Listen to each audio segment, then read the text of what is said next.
What is that?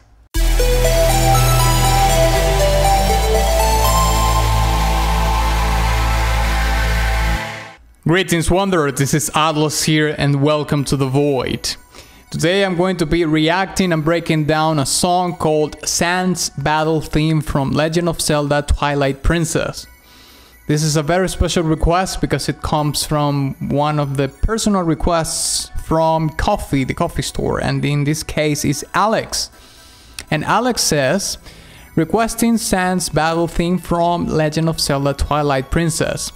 Seriously, one of the most unique battles from any game I've played with a track to match. It samples a lot of motifs from previous boss battles in each stage, each of which I can link as well, but it's equally enjoyable just going into it totally blind. Yes, the whole thing is one consecutive battle. It's definitely a ride. Appreciate the content, man. Well, Alex, thank you very much for your request and of course your incredible support. Well, it would be a sin if I said that I'm not familiar with Zelda, at least a little bit, wouldn't be. But I'm not going to commit that sin today. I have played Zelda games before. I played a chunk of Link to the Past, never finished it, but I did play some of that when I discovered that emulators existed. And I did play Ocarina of Time a fair bit in a friend's house. He had an N64, and then I played it on my own, but I got stuck in the water temple and I never played it again.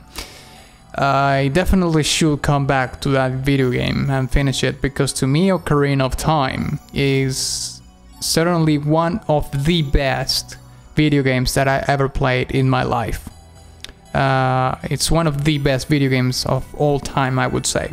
Yeah, A Link to the Past too, I would say, but Ocarina of Time had a big impact on me in terms of video games. But in this case we're going to be breaking down a song from Twilight Princess, which I'm not familiar at all.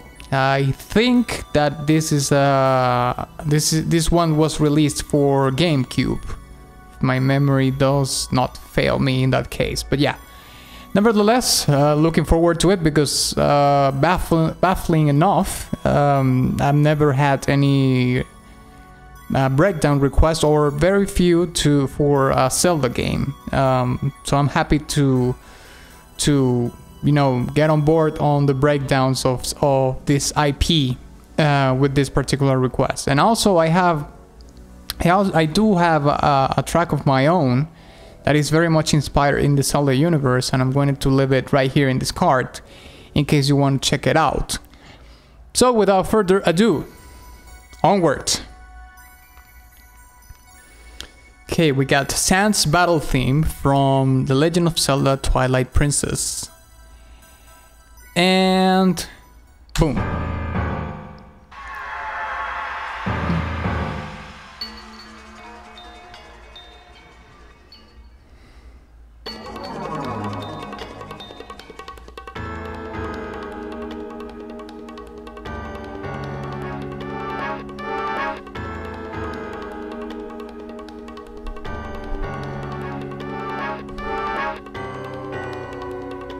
Are those diminished chords?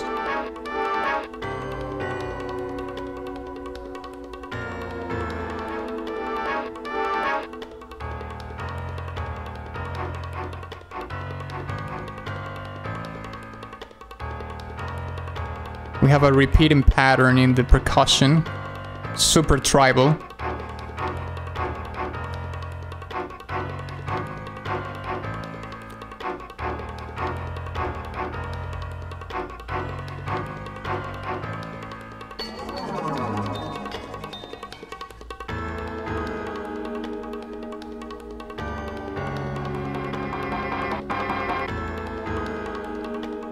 This chord progression sounds super dark, but I'm not sure if these are diminished chords.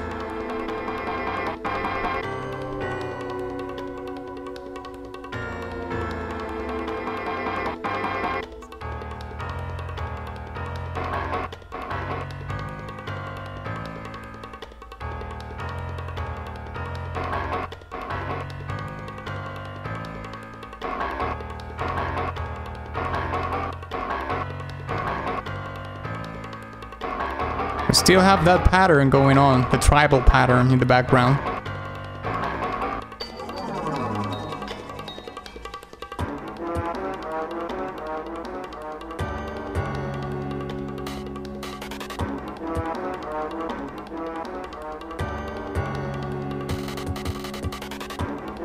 Okay, we are starting to hear some additional layers.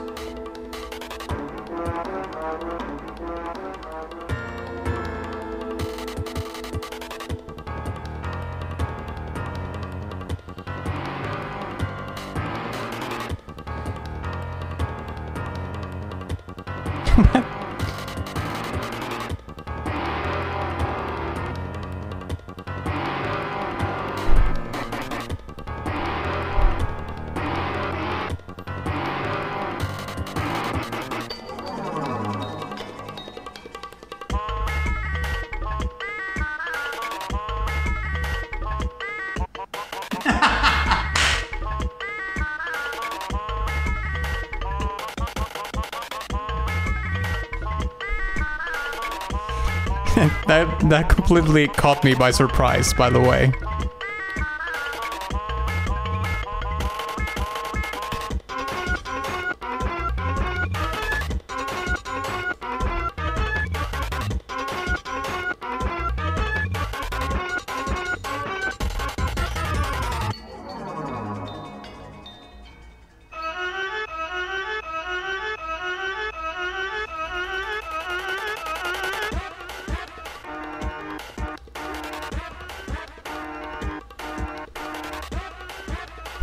What is that?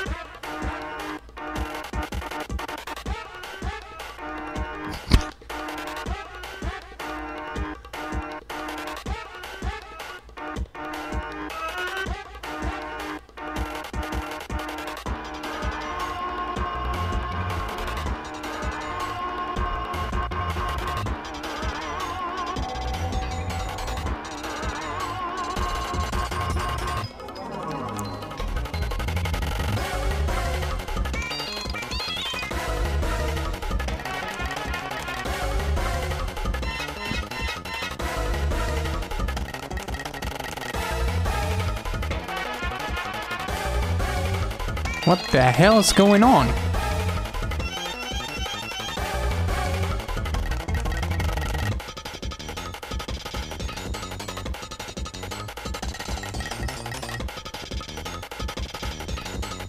The song turned into a glitch, drum and bassy kind of sound.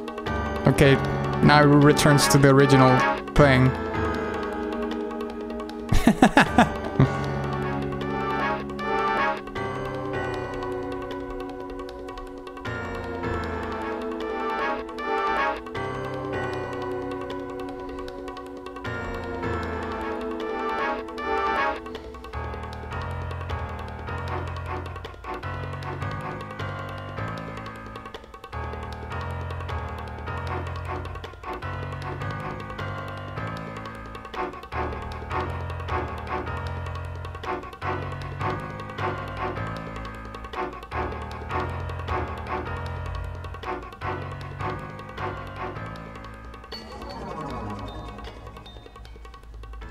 Okay, now it's starting to fade out. And there we have it. Okay, oh, well, this track was weird, but in a very good sense. I don't know how to describe it right now. Like, I would have to gather my thoughts about it to have a better, a more articulate way to accomplish what I'm trying to say. But certainly the track is like it builds the tension with this percussion that we hear, this recurring percussion in the background. Very minimalistic approach, you know, at the beginning, and then the song starts to add layers that are actually signaling what it's about to happen or what the song is about to become. So yeah, let's break it down.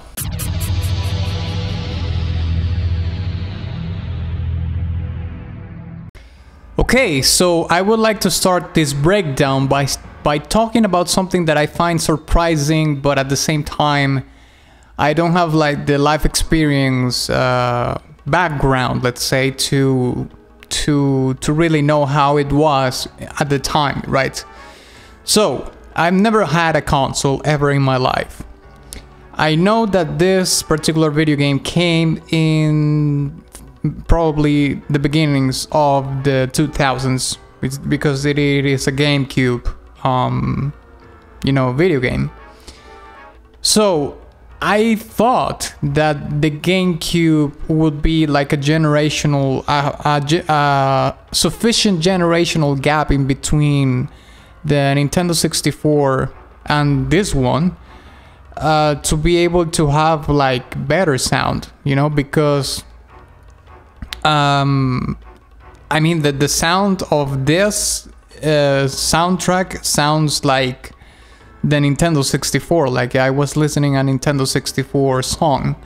Maybe it sounds a little bit more crisp, that's for sure. It doesn't sound too muffled because, you know, the bitrate might be way better due to, well, they switched from cartridges to CDs, and they were able to pack more information in the CDs. But I don't know. I don't even know if the Nintendo GameCube has like an actual sound chip that is very reminiscent of the Nintendo 64. Because if that's the case, then I find it really surprising, you know, because I mean, wasn't the GameCube supposed to be like the competition to the PS2 and so on and so forth, you know, and the first Xbox console? I might be wrong, but it certainly sounds. I mean, the sound of the soundtrack sounds very dated, and it sounds like a Nintendo 64 soundtrack. Nevertheless, I think if it is made on purpose, I can understand it, because it gives you like this this consistency layer to it, right? Like, this is how we have been making the Zelda soundtracks for so long, so we're going to continue doing them like that. But at the same time, I have like this question in which I ask myself, like, is it because of that reason, or is it because the hardware inside of the GameCube had like a sound chip, like probably was not the best, and, you know, had this very dated sound compared at least to their competition? Because I mean, I never had a PlayStation 2, but I'm fairly confident that most of the games that are the PlayStation 2 have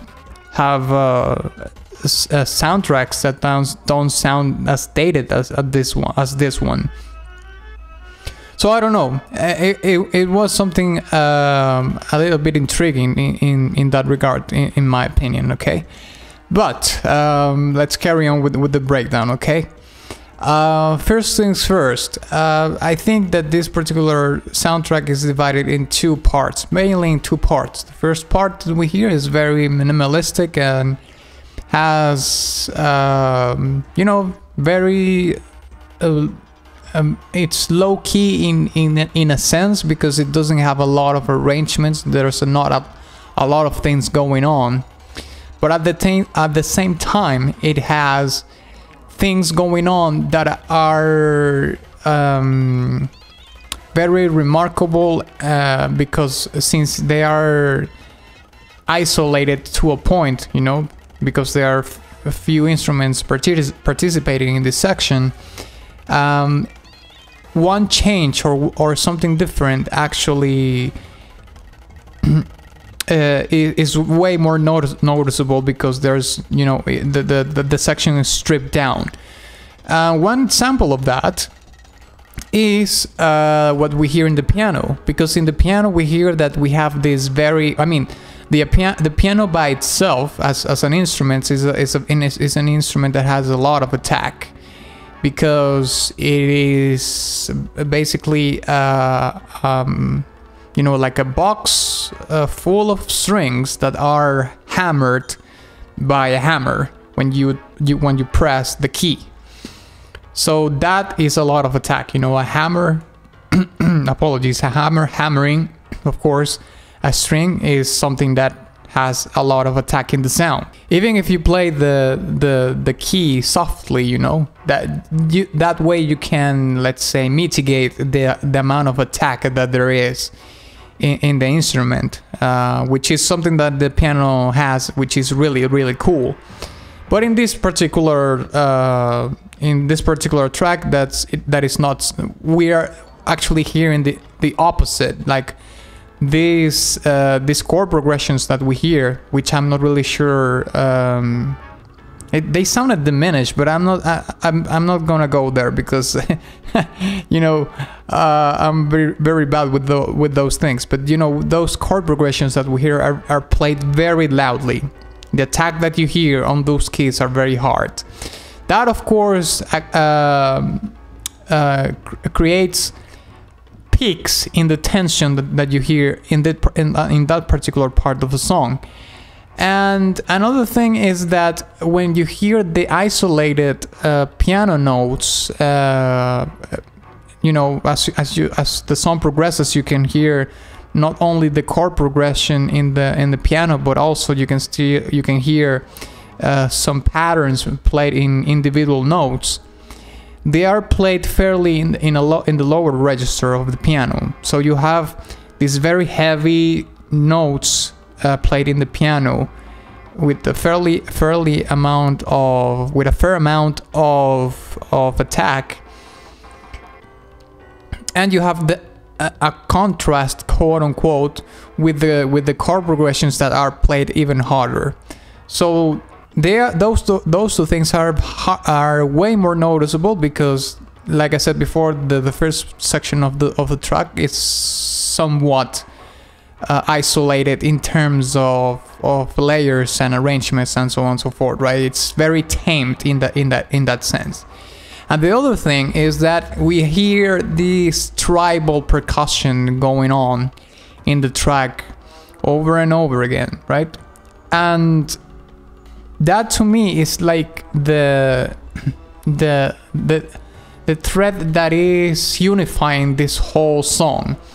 And that particular arrangement also is the one that is giving you the sense of impending doom, and therefore is the one element that is creating the most tension out of all the instruments. Now let's talk a little bit about the second part, the second part of the song, which is it has more of a transitional part before it comes in full force, you know, because we start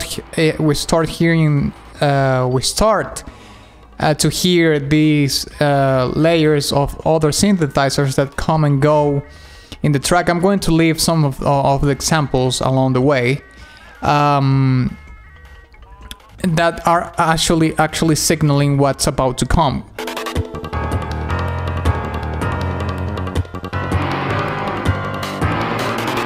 The thing that has me puzzled about this second part of the song, even though Alex said that this is like one consecutive battle, so I suppose that saying that this battle has two phases is out of the question apparently, is that it sounds very synthetic, like you know, all these layers that with these arrangements with synthesizers and so on and so forth, and also then we stop listening to tribal percussion and it turns into this completely different breakcore drum and bass glitch kind of track out of nowhere.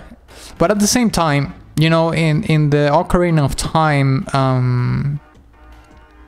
soundtrack, we hear plenty of synthetic instruments in that soundtrack. So it's not like it has to be, you know, even though they are synthetic elements, it has to be like a science fiction, you know, storytelling in the game, you know. I think that in general, the Legend of Zelda soundtracks are, for the most part, out of the box in terms of they will do things that sound very quirky or twisted or you know, avant-garde, if you will, sometimes, you know. And that doesn't necessarily imply that it's out of, let's say, the realm of Zelda, you know, what Zelda is as an IP and the story of it all and everything. So yeah, maybe if I understand it from that point of view, then I can understand why the song has that kind of change. But certainly the song it transforms into something else completely. So to me it's kind of hard to understand that this is like a consecutive battle, a song, taking into account that the two sections of this song are so incredibly different from each other, especially the second part. It sounded, you know, when people imagine that they are inside of a computer or a calculator or something like that, that they start hearing all these atonal, weird, crazy patterns in music, you know. That's what it sounded like. But of course, that's not, let's say, relatable to the Zelda universe. So I don't know if this could be like what you fight in this particular part is like a golem or something that could have mechanical parts, at least. You know, it doesn't have to be like a robot, but it could be something that resembles more of a mechanical kind of thing. So yeah, I think it could go along those lines. Also, the tribal percussion, it's like it signals probably something that is related to the jungle or something like that. That it happens in some sort of biome that is related to a jungle or something. I don't know. But this is just like a hunch. This is not like I know this is happening, rather, you know, right there or something. So yeah, I think I'm gonna give this track a silver badge. This is one of the most quirky tracks that I've heard from a Zelda game. But you know what? The Ocarina of Time also has some really quirky ones, which is why I make that connection in between the Ocarina of Time soundtrack and this particular song. Well, I mean, some of the tracks of that one and this one. But that's one of the quintessential parts of Zelda soundtracks. Like I said before, they are not afraid of going out of the box, you know, and experimenting with these kind of things that seems to be out of place, quote unquote, because of preconceived notions that we have about certain sounds and synthesizers and so on and so forth, at least in my case. But they work fantastically well in the video game. So yeah, I'm gonna have to do a little bit more research in this case. So thank you very much for watching this video. If you enjoyed it, please give it a like and share it with your friend. Also, please don't forget to visit my Patreon in case you want to sway the vote toward what I'm going to be breaking down next. Also, please visit my Ko-fi profile in case you want to make a one-time contribution, or my Ko-fi store in case you want to get one of these personal requests, and my Teespring shop in case you are interested in merch and all that jazz. And of course, ex nihilo nihil fit.